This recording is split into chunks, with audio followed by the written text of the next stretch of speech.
امن یجیب المضطر اذا دعاہ ویکشف السوء، یہ 20ویں پارے کے پہلے صفحے پہ ہے، یہ یاد رکھیے گا۔ پہلے ہی صفحے پر جس کو قرآن پڑھنا آتا ہے اس کو بٹھائیں، اس سے پوچھیں وہ آیت کدھر ہے، شروع کے اندر ہی ہے 4-5 سطروں کے بعد۔ امن یجیب المضطر اذا دعاہ ویکشف السوء، جو یہ پڑھے گا اب سنیے اس کو کیا کیا ملے گا۔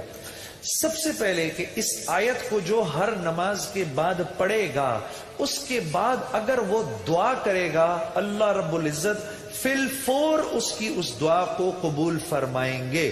اور اگر فی الفور قبول فرمائیں گے، اور اگر اللہ اپنے علم سے جانتے ہیں کہ تھوڑی دیر بعد اس کا قبول ہونا ضروری ہے، تھوڑی دیر بعد قبول کریں گے۔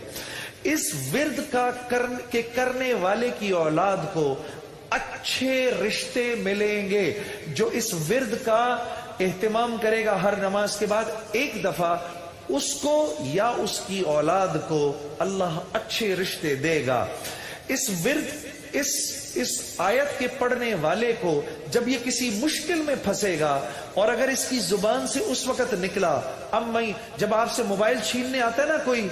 اس وقت یہ دعا پڑھو، اس کو نظر ہی نہیں آؤ گے، اس ظالم کو آپ نظر ہی نہیں آئیں گے۔ یہ میں آپ کو بتا رہا ہوں، میری گردن پکڑ لینا، اگر کسی کو دیکھو کہ موبائل چھیننے آ رہا ہے، یہ دعا پڑھو، امن یجیب المضطر اذا دعاہ ویکشف السوء، اللہ اس ظالم کو ہمت ہی نہیں دے گا آپ کے پاس آنے کی۔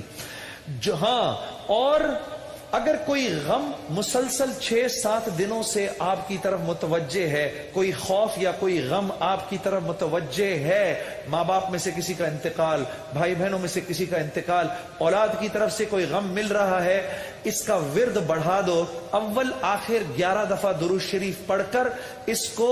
300 دفعہ دن میں پڑھو، اللہ اس غم اور خوف کو دور کر دے گا۔ یہ ورد پڑھنے والا اللہ کبھی اس کو نامراد نہیں کرے گا۔ یہ جو دعا مانگے گا، امن یجیب المضطر اذا دعاہ ویکشف السوء، اللہ اس کی دعا پوری کرے گا۔